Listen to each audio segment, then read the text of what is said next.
Silence, when consciously chosen, becomes a mirror that reflects what words often conceal.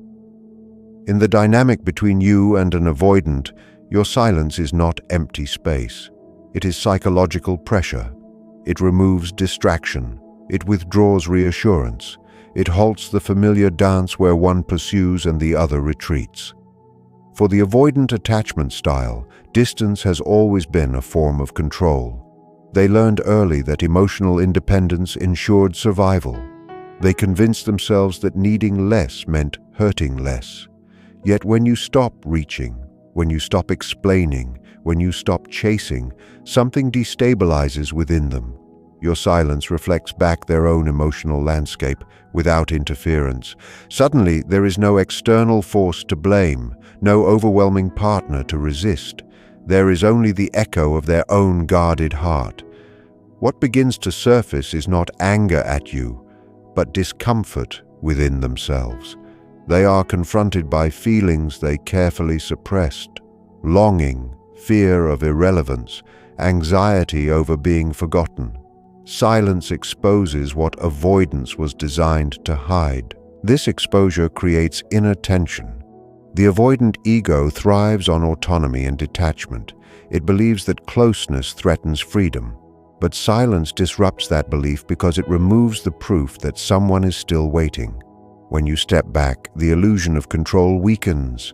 They may respond with coldness, sudden indifference, or attempts to regain power, yet beneath these reactions lies uncertainty. Without your pursuit, they are left to question their own importance in your life. This questioning activates old fears rooted in early emotional experiences where connection felt unreliable or overwhelming. The psyche, accustomed to pushing others away, now feels the unfamiliar sensation of being pushed away by circumstance.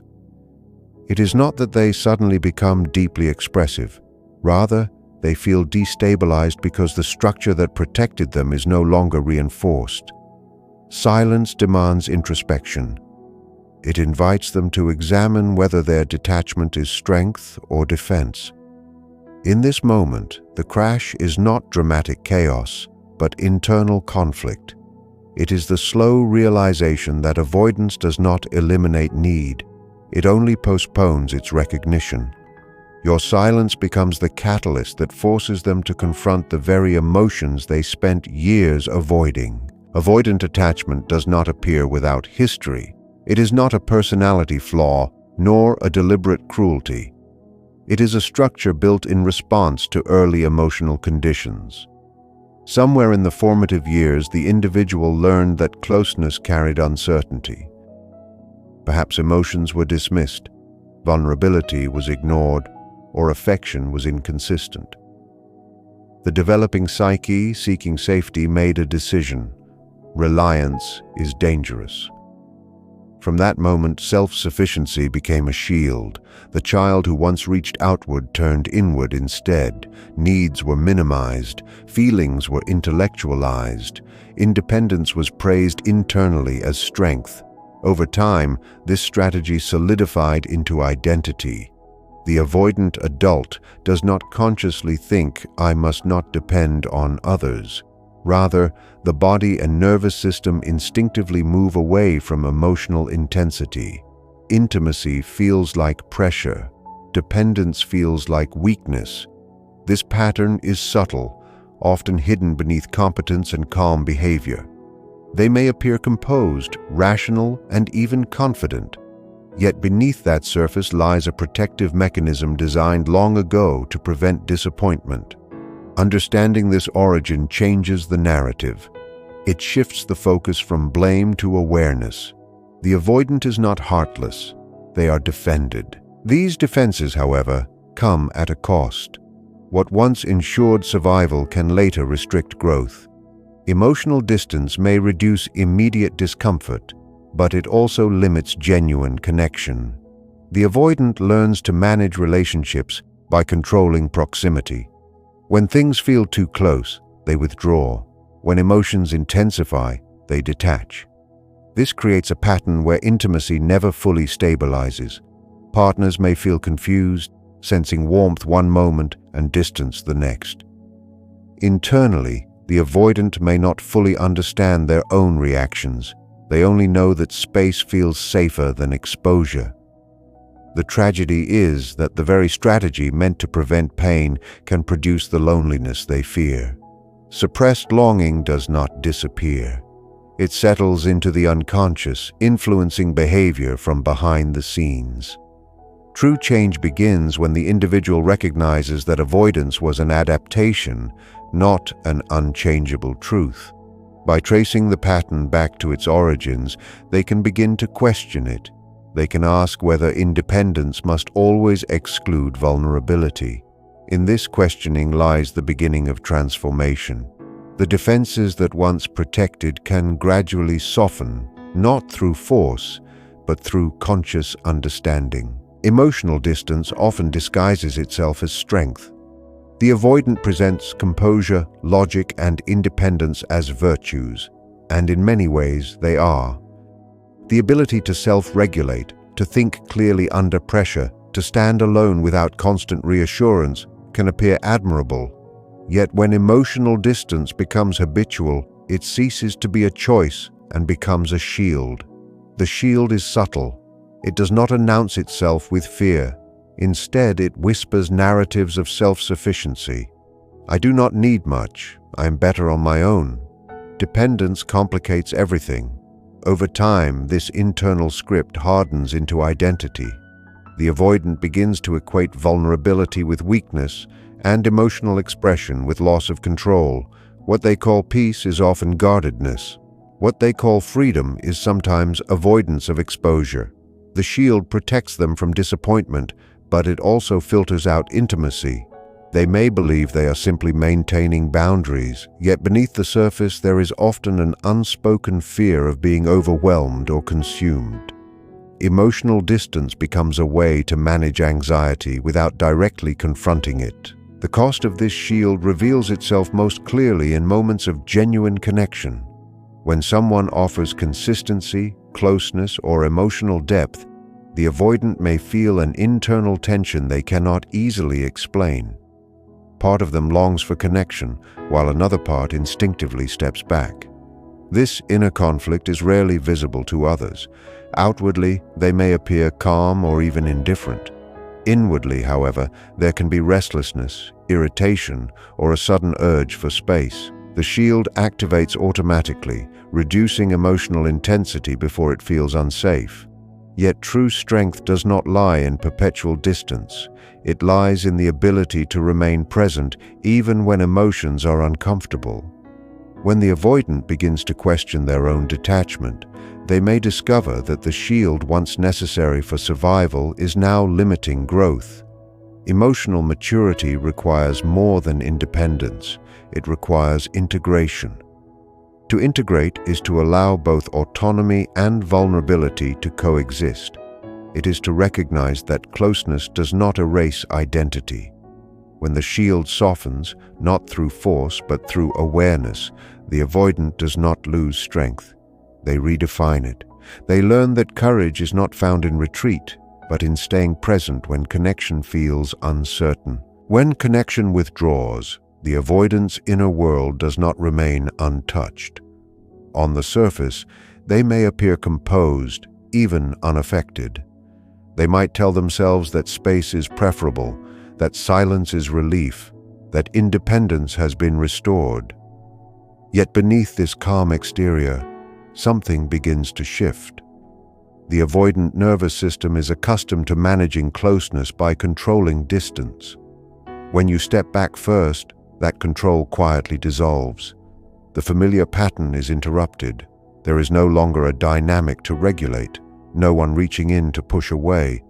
This absence creates a subtle instability. The mind searches for explanation. The ego attempts to reassert its narrative of self-sufficiency. But the emotional body often responds differently. There may be restlessness, unexpected thoughts about you, or a lingering sense of displacement. The inner world, once defended by predictability, now faces uncertainty. It is not dramatic collapse. It is a quiet destabilization. Silence becomes an unfamiliar landscape where the avoidant must confront feelings without the distraction of managing someone else's pursuit. This destabilization can activate deeper layers of the psyche. Old fears that were carefully compartmentalized begin to surface. The fear of being unimportant, the fear of being forgotten, or the fear that distance may not guarantee safety, all rise subtly into awareness. Because the avoidant identity is built on autonomy, these feelings may feel threatening. The instinct is often to dismiss them, to rationalize, or to seek distraction. Yet, the absence of connection lingers. Without the external tension of closeness, the avoidant is left with their own internal experience. This can lead to internal conflict. Part of them wants to maintain pride and detachment. Another part begins to question whether the loss of connection was worth the safety of distance. In this questioning lies psychological movement. Destabilization, though uncomfortable, can open a doorway to reflection. It reveals that avoidance does not eliminate attachment, it only suppresses its expression. When connection withdraws, the avoidant is invited to see that their inner world is more complex than the mask of indifference suggests. In that recognition, transformation quietly becomes possible. Silence has a way of illuminating what constant interaction keeps hidden. When you withdraw your voice, your reassurance, your effort, the avoidant is left alone with internal material that was easier to ignore within the noise of the relationship. The shadow, that unseen reservoir of denied feelings, begins to stir. For the avoidant, this shadow often contains fears they rarely admit even to themselves. There may be a fear of abandonment that contradicts their claim of not needing anyone. There may be a fear of inadequacy, the quiet belief that if someone truly saw them, they might not stay. These fears do not live in conscious thought. They exist beneath the surface, influencing behavior indirectly. Silence disrupts the usual defenses that keep these fears contained. Without someone reaching out, they can no longer define themselves as the one being pursued. Without emotional intensity to push against, they must confront what arises within. This confrontation is uncomfortable because it challenges the identity they have carefully maintained. They believed distance protected them from loss. Now, silence forces them to feel the possibility of loss from the other side. As these shadow elements surface, the avoidant may experience confusion or agitation. They might feel irritated without clear cause or compelled to re-establish contact to restore equilibrium. The ego resists acknowledging vulnerability because it equates it with weakness. Yet the shadow does not disappear simply because it is denied. It seeks integration. The fear of being left, the longing for reassurance, the desire to matter to someone all press quietly against the walls of detachment. Silence amplifies these pressures. It becomes a psychological catalyst, not because it harms, but because it removes distraction. In this space, the avoidant faces a choice. They can double down on avoidance, reinforcing the narrative that they do not care, or they can allow awareness to expand, admitting that their reactions reveal attachment they once minimized. This moment is critical. When the shadow is acknowledged rather than rejected, it begins to lose its destructive power. The avoidant may then realize that vulnerability is not an enemy, but a hidden part of themselves seeking recognition. Silence, though wordless, becomes the teacher that reveals what was always present beneath the surface. The ego of the avoidant is carefully constructed around autonomy. It takes pride in needing little, in solving problems alone, in maintaining composure when emotions intensify. Independence becomes more than a preference. It becomes identity. To depend feels like regression. To openly long for someone feels like surrender. Over time, this self-concept solidifies into a quiet creed. I am safest when I rely only on myself. This belief system supports confidence in career, friendships, and daily life. It can even appear admirable. Yet beneath this structure lies a fragile balance. The ego depends on the perception of control. It must believe that connection can be approached or withdrawn at will. When someone else withdraws first, that perception is threatened. Silence from another person disrupts the avoidant's internal narrative.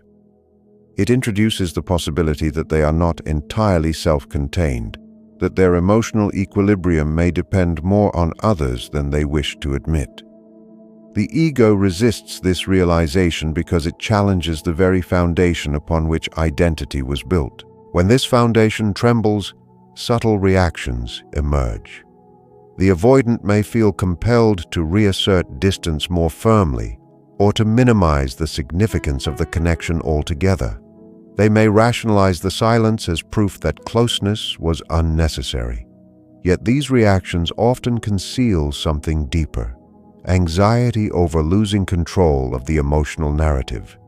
If their sense of self is rooted in self-sufficiency, then experiencing longing or uncertainty feels destabilizing. The ego interprets vulnerability as a threat rather than a natural human condition. However, true strength does not arise from rigid autonomy. It emerges from flexibility. When the avoidant begins to observe their own defensive reactions without judgment, a shift becomes possible. They can recognize that self-sufficiency and connection are not opposites. The ego need not collapse for vulnerability to exist. In fact, integrating emotional awareness strengthens identity rather than weakens it. Silence, therefore, becomes a mirror reflecting the limits of rigid independence. It reveals that autonomy without connection can become isolation. When the avoidant understands this, the ego can soften. What once functioned as armor can gradually transform into resilience, rooted not only in independence, but in conscious, balanced connection. Crisis, in the psychological sense, is rarely the dramatic event we imagine. It is often a quiet inner disturbance, a tension that can no longer be ignored. For the avoidant, silence can become such a crisis. When the familiar structure of distance and control no longer stabilizes their emotions, an inner conflict begins. They may notice intrusive thoughts about the person they insisted they did not need. They may feel an unfamiliar heaviness where certainty once lived. This moment is not weakness, it is exposure. The protective strategies that once maintained equilibrium begin to falter. In this destabilization lies opportunity. When defenses crack, even slightly, awareness can enter.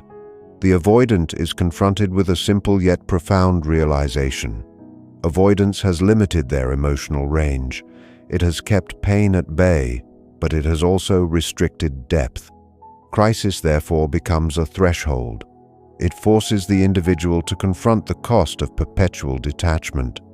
They can either retreat further into isolation or examine the pattern that has shaped their relationships for years. If they choose examination, the process that follows is not immediate transformation but gradual integration.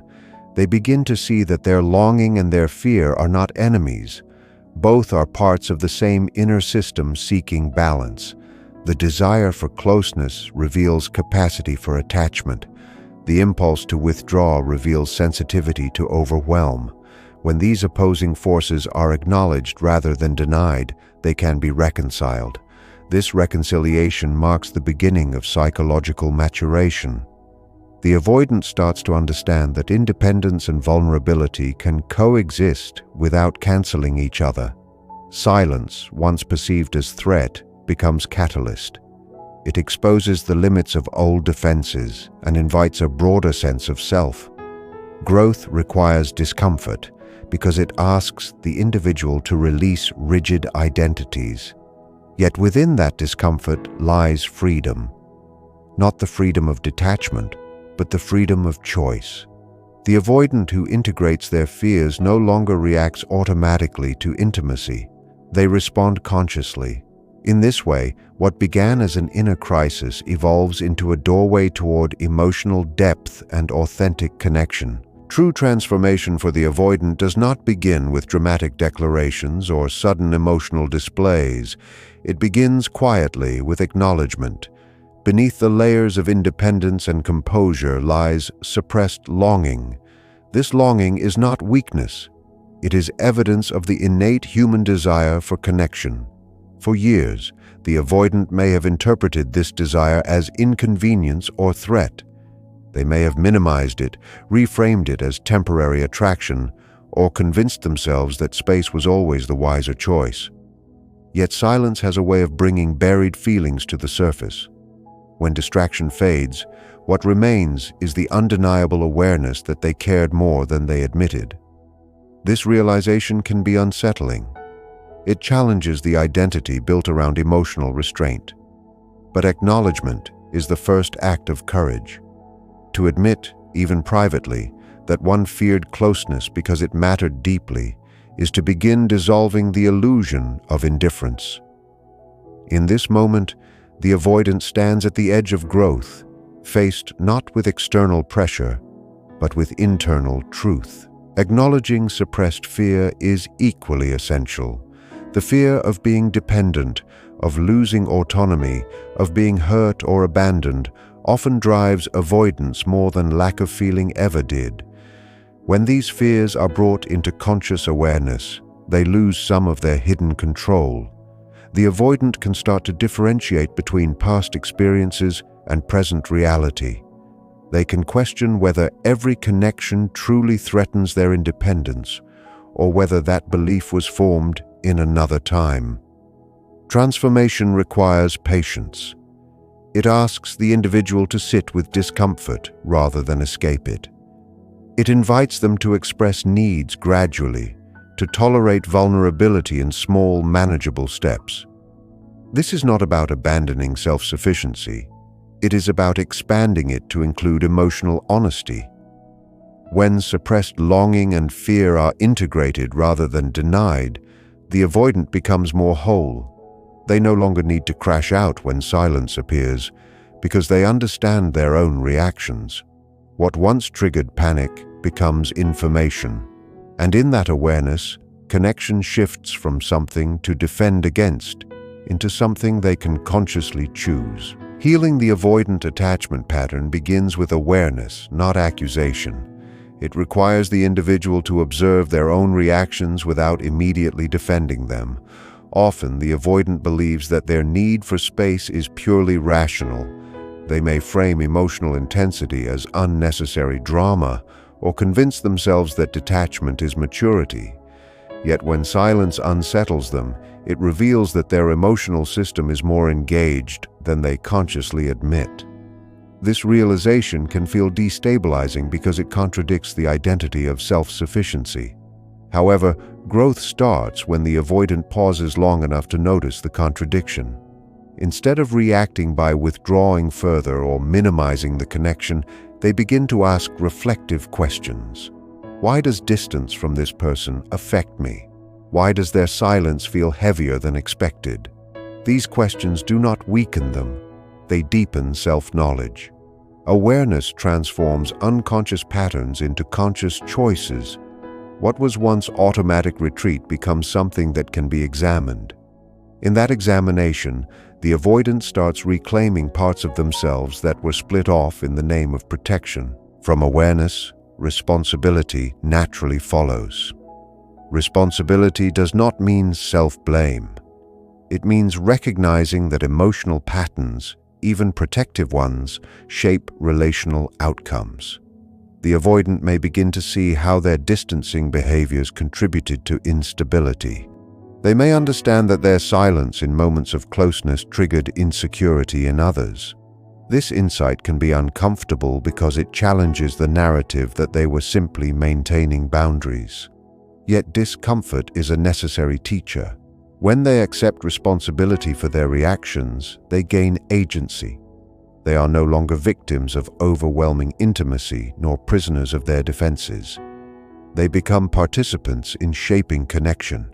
Gradual change emerges through small acts of courage, expressing a need instead of suppressing it, staying present during emotional conversations, resisting the impulse to disappear when vulnerability arises. Each step strengthens integration. Over time, the avoidant learns that closeness does not erase autonomy. Instead, it enriches it. Healing does not demand abandoning independence. It asks for balance. When awareness and responsibility align, the avoidant no longer crashes in the face of silence. They respond with clarity, grounded in a fuller understanding of themselves. Integration of the avoidant self begins with noticing patterns rather than judging them. The avoidant often believes their detachment is logical, necessary, and even superior to emotional dependence. They have learned that closeness is risky and that self-sufficiency is survival. Yet when silence from another person interrupts their habitual patterns, a subtle upheaval occurs within. They may feel discomfort, restlessness, or even vague anxiety, and often respond by rationalizing the distance or withdrawing further. What they do not always recognize is that these reactions are not failures, they are signals. They indicate that beneath the constructed identity lies a part of the self that desires connection, acknowledgement, and presence. By observing these signals without immediate action or judgment, the avoidant begins to witness their own internal dynamics. Awareness, in this sense, functions as a mirror. It reflects the tension between the ego's need for control and the heart's desire for relationship. In this reflection, the first seeds of integration take root, allowing the individual to begin differentiating between protective patterns formed in the past and the needs present in the current moment. Integration continues through acknowledgement of suppressed feelings. Avoidance often hides not only longing, but also fear. Fear of being overwhelmed, fear of losing autonomy, and fear of rejection. These fears are legitimate protective responses that once served a purpose, yet when perpetuated unconsciously, they limit growth and intimacy. Bringing these fears into conscious awareness allows the avoidant to name them, understand their origins, and perceive their influence on current behaviors. With naming comes choice. The individual can continue to act from old patterns, or they can experiment with different responses. Perhaps they remain present in a challenging conversation rather than retreat. Perhaps they express a thought or feeling they would have previously withheld. Each small act of conscious engagement weakens the automatic grip of avoidance and strengthens the capacity for emotional flexibility. Integration, therefore, is not a sudden transformation. It is a deliberate, incremental process. It requires patience, self-compassion, and a willingness to tolerate discomfort. Yet the result is profound. The avoidant learns that autonomy and connection are not mutually exclusive. Silence no longer triggers panic because it is experienced not as threat, but as information. The psyche, once divided between detachment and longing, begins to harmonize. The avoidant develops the ability to remain present, to experience vulnerability without fear, and to approach relationships with both clarity and openness. In this process, avoidance ceases to dominate their life. It becomes one part of a larger, more integrated self, capable of conscious choice rather than reactive withdrawal.